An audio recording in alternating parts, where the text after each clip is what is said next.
1998. On this date, that is 11th of May, Vajpayee government carried out the tests, overtly and clearly stated nuclear weapons tests. The last one that Mrs. Gandhi carried out in 1974, that had the pretense of being a peaceful nuclear explosion. This time there was no such pretense. This was a test of nuclear weapons. India's march to Pokhran 1998 was long, complex and dangerous. It also involved hundreds of secret steps and actions, and even if one had been betrayed, the whole operation would have been compromised. The anniversary of the Pokhran II nuclear tests is being marked today. But if India ever decided to single out a date for making some sort of an anniversary of its nuclear weaponization, 18th March 1989 would be a pretty good choice. Probably even more fitting than the two dates of May 1974 and 1998, Pokhran 1 and 2 respectively. Rajiv Gandhi was now in the last few months of his prime ministership.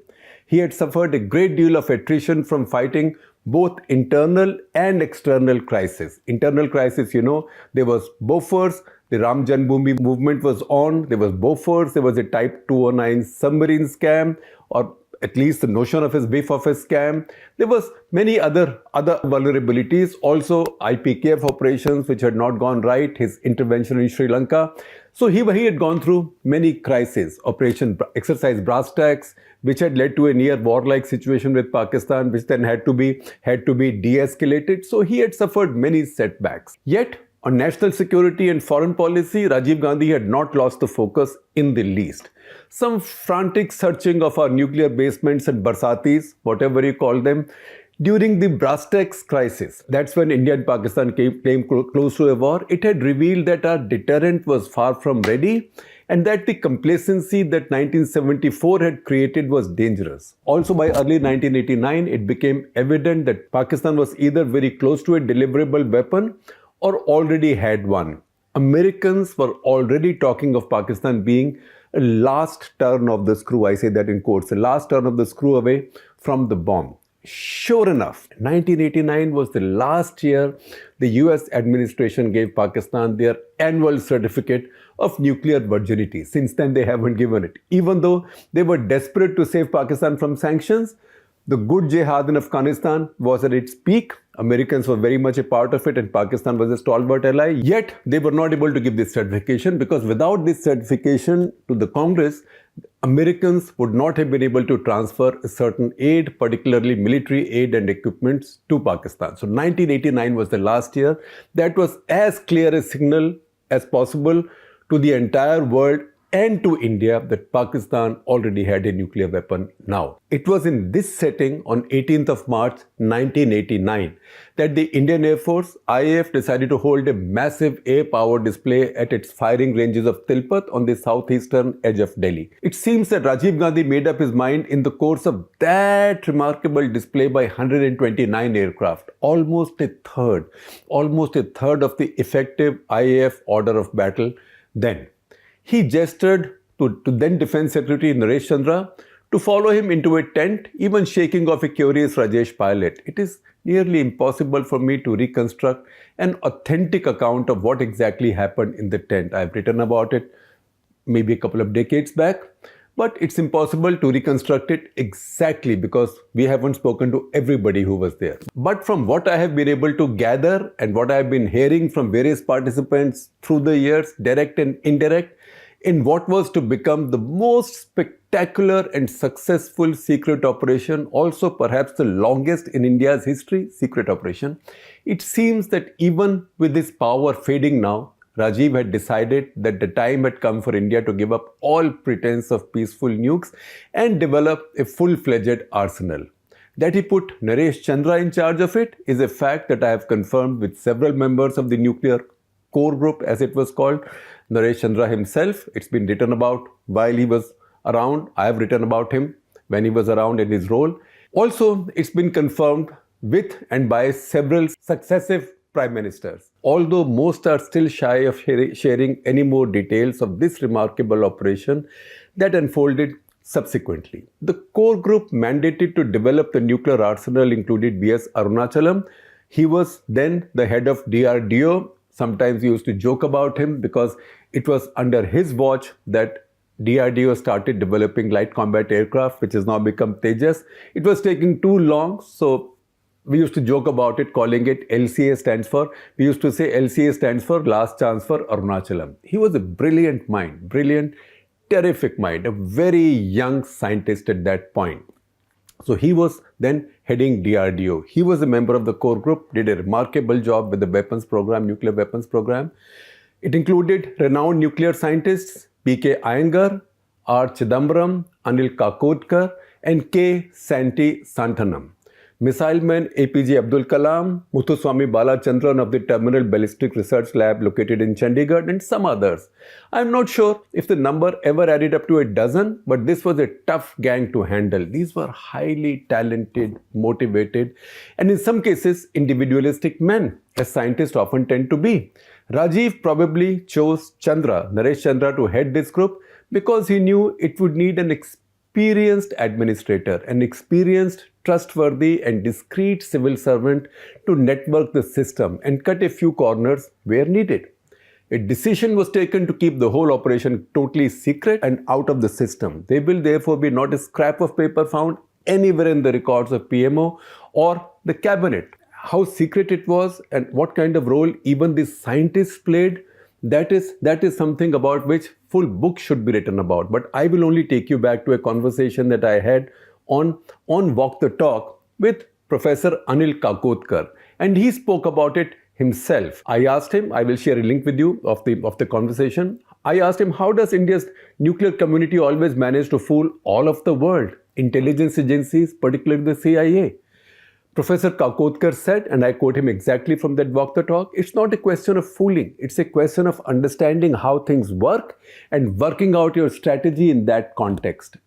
At that time for me to travel, the question was, listen to this carefully, at that time for Professor Kakodkar to travel, it was important that if I booked an airline ticket, it obviously will get recorded that I went from one place to another so somebody can track it. So one of the things is not to leave a trail. I have taken the risk of traveling under wrong names. This is Professor Kakodkar speaking. So somebody can put me in jail. Hey, who are you? You are traveling under a fake name. I'm adding that. So again, I asked him a follow-up question that of course now you will be caught with biometric and all, but now you don't have to do it. When you did it, there was no biometric. So he again responded, Professor Kakodkar, he said, not now, but for that matter, you meet some people with a kind of different name or a different identity. Sometimes it does backfire and then you get into an immediate crisis management. And then he goes on to tell us the story. He says, so I had got into several such embarrassing situations. So I asked him again, will you tell us one without the details of name and place? Now says Professor Kakodkar again in that Walk the Talk, there are several. Actually, I went somewhere and somebody was to come and receive me. I was told that the person knows me by the name Mr. Rao. So Professor Kakodkar became Mr. Rao. And I forgot that. He forgot that. So the person came and that person was unknown to me. He said, hello, Mr. Rao. And I said, I am not Rao. I am Kakodkar. And then I realized that I was supposed to be Mr. Rao. So again, I asked him, was he Indian or foreign? Professor Kakodkar said, Indian. For this kind of work, no question of using any foreigners. For this kind of work, foreigners ka sawal hi nahi hota, he said. Again, I asked him, but you covered it somehow, you covered up for it somehow. And he said, yes, as in he was also a part of the same program. Again, I asked him, but you tried to create cutouts everywhere. That is what is done in covert operations. And he said, yes. Because you asked me this question, how do you maintain secrecy? One element is not to leave a trail. There are many methods of not leaving a trail. Yet again, a follow-up question from me. In your business, you had to be not just a scientist, but also an intelligent czar in a way. My professor, Steve Cohen, always used to say, whenever we asked him, how come CIA has missed both of India's nuclear tests? So Professor Cohen's reply was that the CIA missed India's tests because the CIA does not read anything that is not marked classified. And the BJP's manifesto in 1998 elections was not marked classified. So they never read it. If they'd only read it, they would have known that BJP was going to test as soon as it came to power. Then Kakotkar said, we also say similar things. After 1974 Pokhran test, one of the people said that we were able to keep secrets because we don't keep minutes of our meetings or anything we do. It's all in the heads. So I said, in those days, there were no emails, SMSs. Lesser the electronics, the better. Lesser the paper, the better. And Professor Kakotkar said, for example, all that I did, we had to write annual appraisals, annual reports, but there is not one word about this work anywhere for any of his scientists or about him by his superiors. So I brought back that conversation with Professor Kakotkar with you to tell you how covert this operation was. And it was not necessarily carried out by spies. It was carried out by very good scientists, very good globally respected scientists. A novel, if irregular way of providing funds for this operation was found. Because, you might ask me that, look, it's one thing for India to run such a covert operation, but this will cost a lot of money, and this very conservative system with so much accounting, auditing, how do you find the money? The system that was evolved was quite remarkable, and that system to date remains one of India's very well kept secrets, even though many who made it possible are still around. As and when the scientists needed money, Naresh Chandra merely took a note directly to the finance secretary of the day and the minister of the day, who signed it without asking questions. The money was to come out of allocations provided in the annual union budgets under a nondescript science and technology budget for the planning commission. Of course, the financial advisor at Yojana Bhavan as well as the prying auditors of the CAG had been advised not to get curious about where this money was going. The other side of this phenomenal operation was the acquisition, often from global markets, of materials required for weapons as well as missile programs, in spite of the sanctions. It is still too early in our history for us to describe this in greater detail. But contemporary historians might ask what a brilliant, if mercurial Santi Santhanam was doing on a desk in RAW, Research and Analysis Wing, on a full-fledged tenure. Suffice it to say that you won't have a scientist of his repute and stature reading clips from Pakistani newspapers or researching clips from Pakistani newspapers and putting out analysis in front of the bosses at RAW. He was doing no such thing. It is also important to mention one more vital fact. In the course of this entire operation, which lasted from 1989 to 1998, not one Indian scientist, diplomat or spook was ever caught or even reported for any irregular nuclear trade. These were years when Pakistani nuclear smugglers and thieves were leaving their fingerprints, footprints and calling cards all over the world. So it is only fair that I do not tell you any more details on this, because even journalists must accept the principle of keeping some facts time-barred. But I can mention a few important ones. One, that this operation spanned the tenure of 7 prime ministers between Rajiv Gandhi and Vajpayee. And not only did it remain intact, it acquired strength and momentum, and not one word about it was ever leaked. Never. In fact, when Devagowda sent Naresh Chandra as his ambassador to Washington, he decided that his own trusted Karnataka cadre civil servant Satish Chandran would take over as the keeper of the family silver, or maybe as the keeper of the family plutonium.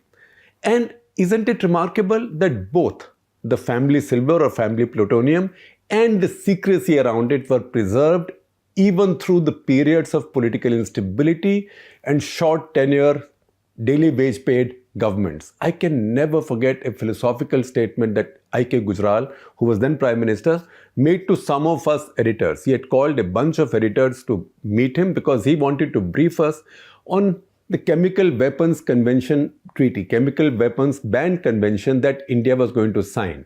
And that was going to be announced, and he was concerned that the media might think that somehow India's strategic interests were being signed away. That is a convention that the whole world was signing, and India was also signing. So he had called a large group of editors. As he told us that India had decided to sign the Chemical Weapons Convention, and surprise of surprises, notified that it was destroying its chemical arsenal, and also it was inviting international UN inspectors to certify that its chemical weapons arsenal was indeed destroyed and no more existed, right?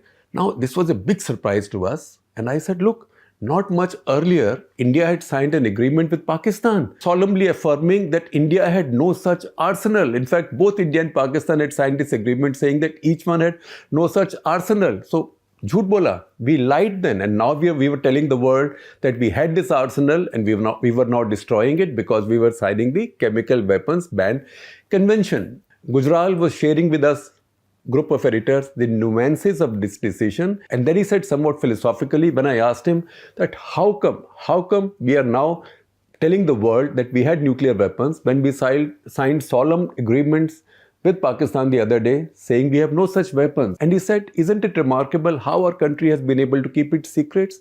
You can understand great people like Nehru and the Gandhis being able to do so. But then so many of us ordinary men like us, and the expression used was a very Punjabi expression. He said, "Hamare jaise kai lallu panju," that is Tom, Dick and Harry. It's a bad translation, but that's the least words I can do.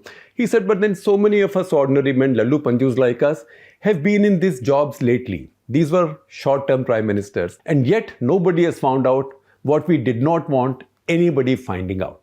India's march to Pokhran 1998 was long, complex and dangerous. It also involved hundreds of secret steps and actions, and even if one had been betrayed, the whole operation would have been compromised. These operations range from completely novel funding in a system littered with auditors, which I explained to you, to repeated exercises with IAF Jaguars and then Mirage 2000s to test the bomb devices and to develop tactics. From the nuclear core group to the pilots of these aircraft, scores, if not hundreds of people shared this confidence. Nobody betrayed it. Or Buddha would not have smiled a second time in May of 1998. Now, there was a time, there was a talk of a mole. And this talk, there was a strong rumor that there was a mole in Narasimha Rao's cabinet who leaked to Clinton administration his intention to test a nuclear device. And then the Americans came calling and put a great deal of pressure, and he then pulled back. Now, by talking loosely of a mole, I had then said as well, by talking loosely of a mole, we do an incredible amount of injustice and disservice to the men and women who made this miracle of May 1998 possible. Of course, the people who mattered, Vajpayee, Brajesh Mishra, even Manmohan Singh, who, as Narasimha Rao's finance minister, readily signed those funds away, and countless sheets of paper authorizing these spendings. All of them know better. That they have chosen to stay above petty politics on this speaks about their sagacity and maturity, entirely in keeping with the character of this 9-year operation.